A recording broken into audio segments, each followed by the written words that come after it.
had been very fortunate. First, my recovery had taken less time than expected.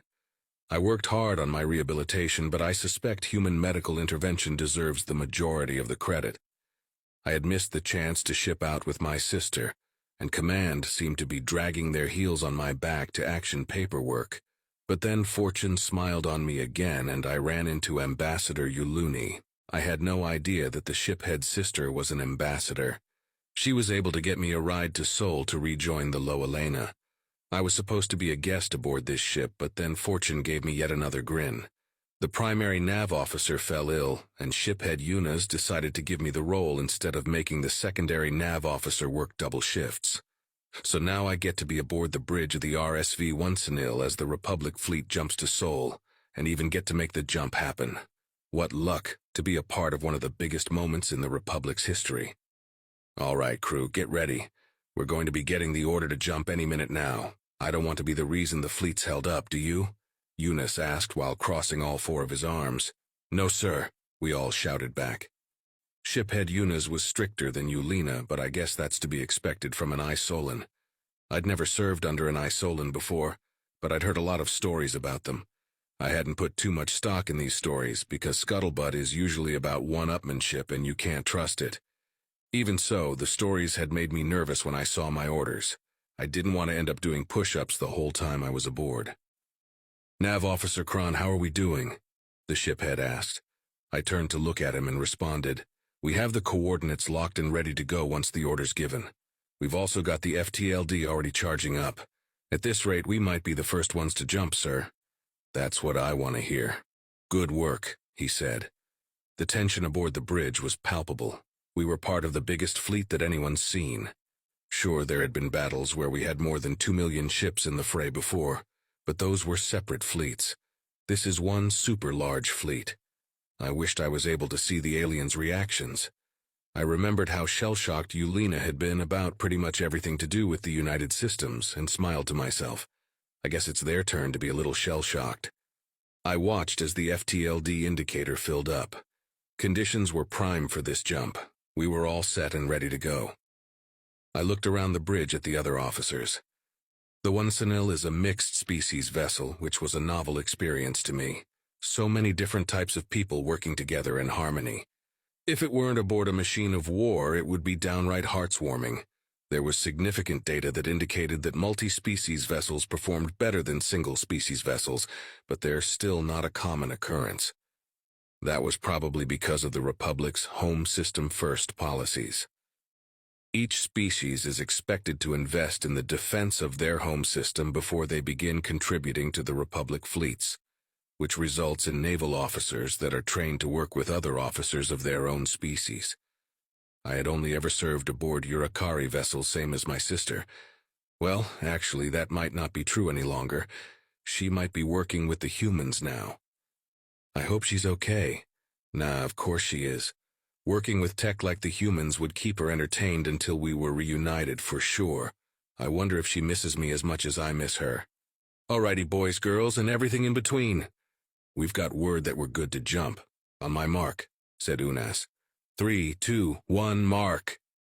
I initiated the jump to warp and checked our readings. I looked back at the shiphead with a grin and said, we were the first to jump, shiphead.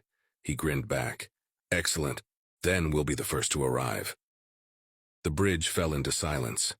Everyone seemed to be holding their breath, nervous about what we'd see when we arrived. The only sound was the occasional soft burp from the MDKPNZ and the crew. The jump seemed to drag on and on when suddenly we arrived. I confirmed our location outside of the Sol system and scanned as much as I could within the system. But our sensors were built for combat, so I didn't get much data. What do we see, Kron? Asked the shiphead. We've got the system layout, and there's ships in it. Can't tell if there's weapons fire or not. I also can't tell how many ships there are, but there's multiple groupings. The shiphead grunted. They had us jump pretty far out. Did they do that on purpose to avoid our sensors? How do they know the range? Our intel head, a junture named Crintunius, spoke up in the monotone voice indicative of his species. Probably not, shiphead. They likely had us jump this far out to make certain we would not be affected by the reported warp disruptor technology. However, it is almost assured that they know our maximum sensor range. The rest of the fleet arrived alongside us as the shiphead asked, "What do you mean?"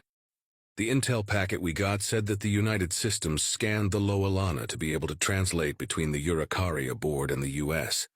Even we are able to determine a ship's sensor range with a good scan. I'd be surprised if they weren't able to. Eunice tapped his chiseled jaw in thought as an alert sounded from his console. He leaned over and opened a message, probably from the squadron leader. He scanned the message with a neutral expression until he hit a certain part which made his eyes widen and his jaw drop. His look of surprise lasted only a moment before he shook it off and turned to me. "Sending coordinates to our next jump. There's no fighting in the system, so we're to be positioned where we'll do the most good," he said. "Understood, shiphead. Entering coordinates and charging the FTLD," I responded. Then, almost casually, he said, "I should probably let you all know before you see it on the sensors, but the United Systems apparently has 5 million ships in the system." Silence once again took over the bridge. I continued to do my task only because it was muscle memory. 5 million? How many fleets is that? How large is the upcoming battle expected to be? We jumped once more, and I confirmed on our scanners what the shiphead had told us. 5 million vessels of war, and they'd mustered before we could muster our fleet of 2 million. The United Systems seems to be very efficient, in a terrifying way. We took our position and awaited further orders. There was muttering among the bridge crew, primarily about the aliens and the battle to come. The shiphead was engrossed in his comm terminal, so he didn't tell all of us to shut up. "Hey, Kron, you've met the aliens, haven't you?" asked our lead engineer, a Kinran named Tothi. "Yes, but I was in the med bay the entire time after a significant head wound. It's pretty foggy," I responded, taking care not to stare directly at her. Looking directly at a Kinran during conversation always turns me into a stuttering mess, no matter how many mind over matter classes I take. "Oh yeah, sorry, I wanted to ask what they look like," Tothi nervously continued. "They're bipedal with 2 arms. The ones I saw had different skin tones, with very little hair except on their crown. Their hair colors varied as well. They've got 2 eyes, 1 nose, 1 mouth, a mostly flat face, 5 fingers on each hand, and a mixture of flat and pointy teeth. I remember one of the nurses smiling at me with her teeth, and it had a soothing effect to see the flat teeth," I said. "Oh, but that's just humans. I didn't get to meet any of the other ones." "The humans sound pretty interesting. I'm wondering about the Gaunt, though. The intel packet says they have 4 legs and 2 arms, kind of like the opposite of an Isolin. Oh yeah, you're going to be leaving to rejoin the Ulooni, right?" she asked. "Yes," I responded. "So you might be able to meet more aliens, so hey, I was thinking that maybe you could, maybe take some pictures and send them to me when you got the chance. I'm super nervous about meeting the aliens, and I figure that it'll happen eventually. So I want to be as prepared as possible so I don't freeze up and make a fool of myself in the Republic and—" She paused, catching herself ranting. "Well, anyways, if I give you my contact ID, will you consider it?" I couldn't help but smile. The first time in my life that a non-relative female had given me her personal contact ID, and it was one I couldn't even look directly at, not to mention the biological incompatibility. The universe has a twisted sense of humor. "If they're fine with it and I get a chance, I'd be happy to," I responded. I heard a chitter of happiness from her as she began to bombard me with thanks and follow-up questions. After a few minutes, the shiphead finally called for everyone to quiet down and we all got back to our respective responsibilities. He informed me that I'd remain the nav lead until the previous one recovered, which would be a couple of days at most. Things were business as usual from then on. I spent my off time unsuccessfully trying to get in contact with my sister.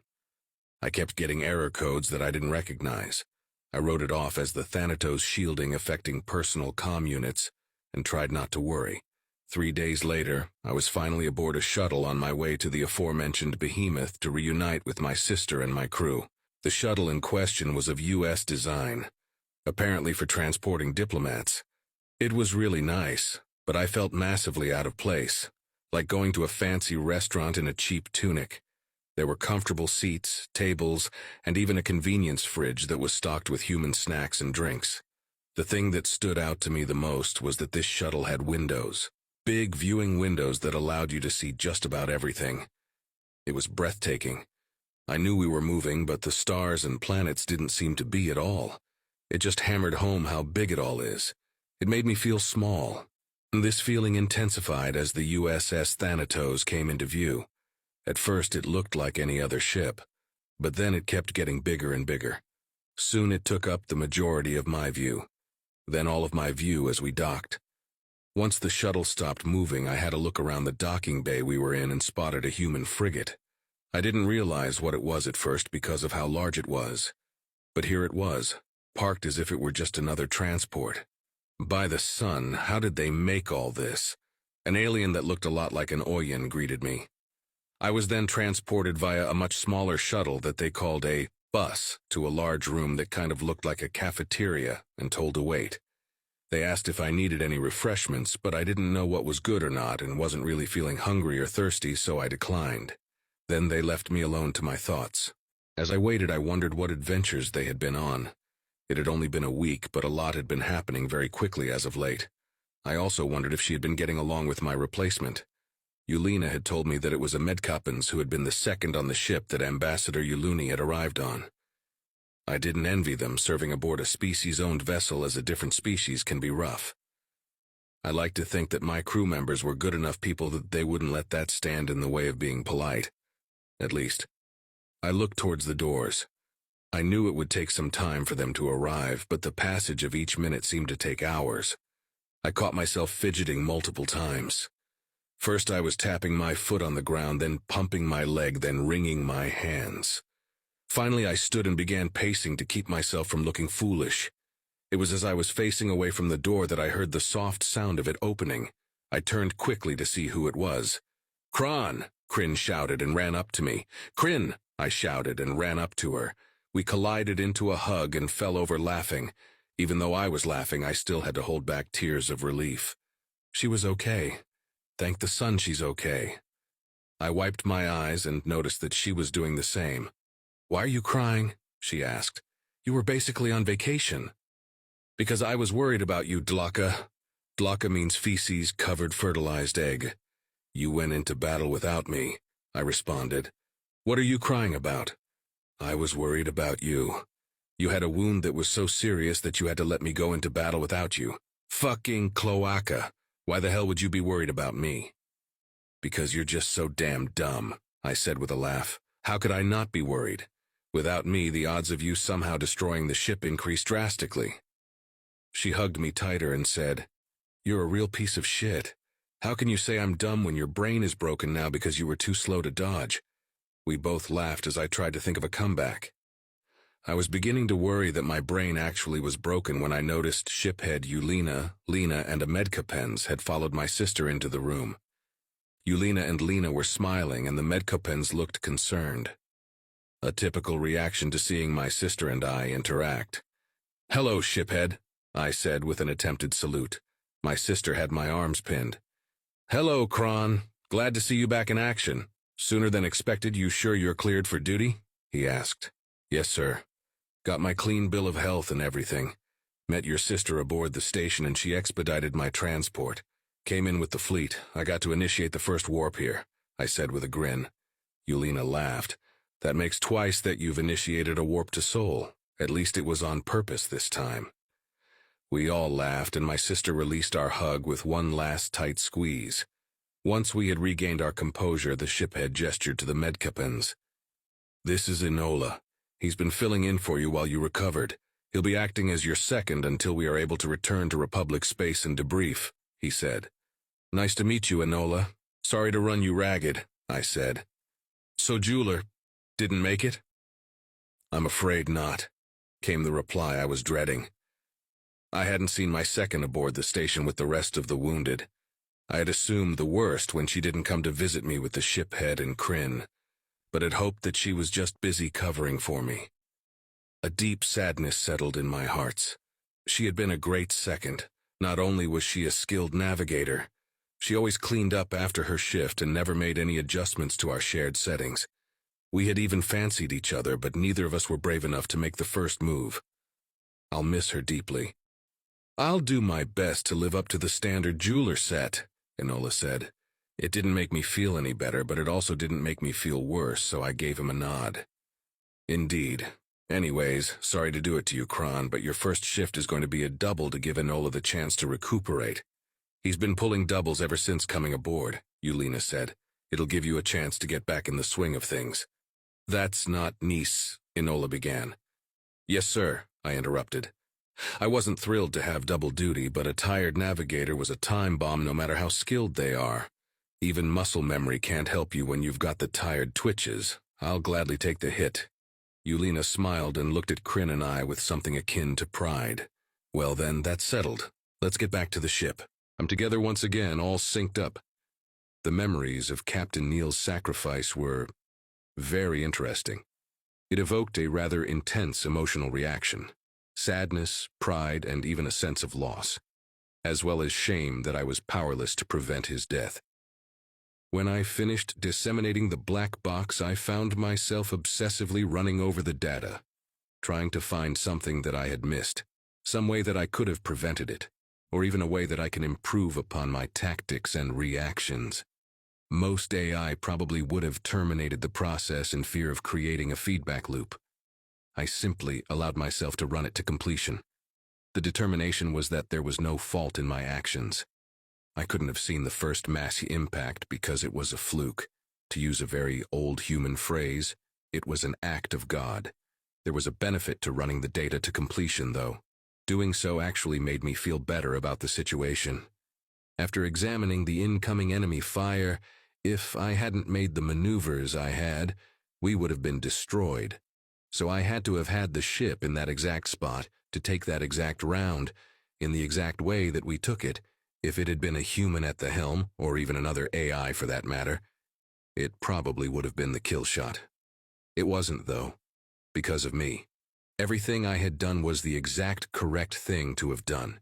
If I had done anything else, the ship would have been destroyed anyway. This fact kept my confidence intact, but did little to help the sadness. Still, I must move on. I joked to myself about a fable from the 21st century. The monkey that made a god cry. An old unnamed god slept within a jungle, long forgotten by the world. A young monkey played within the jungle, having gained independence from its parents. The two met when the young monkey woke the god with its antics, and the two became friends. Much had changed since the god had slept, and the monkey delighted in showing the god new sights. The two played for years, climbing to the tops of the trees and eating the nicest of fruit. The monkey grew old, but the god remained young, for it was immortal as all gods are. The god cared for the monkey while it grew older and older, until one day the monkey died. The god did not have dominion over death, and was powerless to do anything to bring back its friend. The god wept and wept, causing rains and thunder the likes of which the jungle had never seen. The god's sorrow washed away the jungle, killing all of the animals within. Eventually the god returned to the loving embrace of sleep, never to wake again. The morale of the story was pretty relevant to my current situation. If the god had not allowed sadness to overwhelm them, then they could have found new friends and continued on enjoying themselves. But the god allowed sadness to hurt and kill everything around them, and then fell asleep forever. The fact that the title implied that Captain Neal was a monkey and that I'm a god tickled my humors as well. It wasn't as if I had a particularly close bond with Captain Neal, but it was closer than with most humans I've watched die. I get sad whenever a human dies, but that's more of a philosophical sadness, a sense of loss with regards to potential rather than a sense of loss with regards to a friend or comrade. This was the latter, and was a more intense negative feeling, which is why I decided to consult with the AI project's psychiatrist. Time and therapy was her answer, and I found this idea intriguing. I modeled my emotions after those of humans, so the same remedies that work for humans might work for me.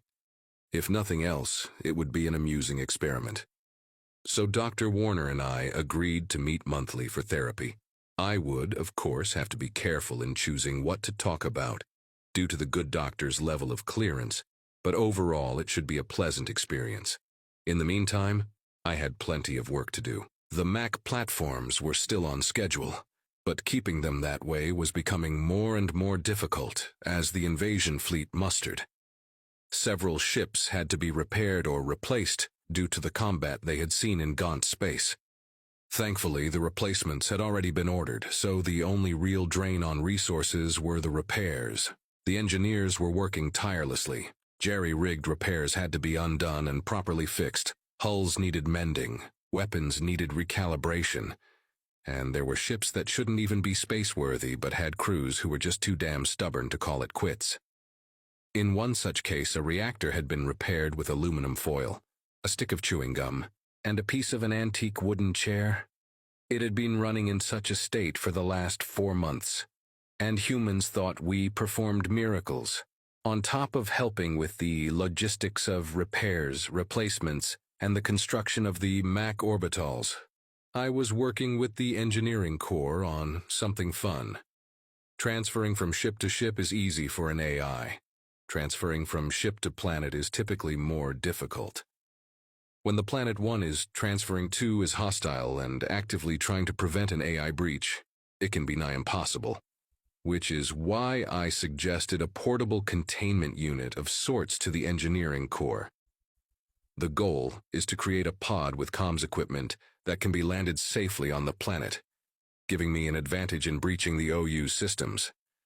I had thought of this during the AI war of aggression, but the war had ended before I could suggest it. Hadn't had a reason to bring it up since then. But now that I had brought it up, I found myself with the task of explaining my plan to quite a few Marine Corps commanders. The way it will work is simple. I will be stored aboard the pods and travel down to the surface of whichever planet we happen to be invading along with some Marines. They'll transport their pod to an ideal position where I will begin using the comms equipment on the pod to breach the OU's security to gain access to their systems while they defend the pod. What happens next depends entirely upon what I find there, I said. What do you expect to find? Colonel Hugh Sunders asked. Any number of things that would drastically change my mission. Nothing that is likely to change yours, I replied. Omega, why should we risk our men for what seems to be the whimsy of an AI? Lieutenant Colonel Richard Frisky asked.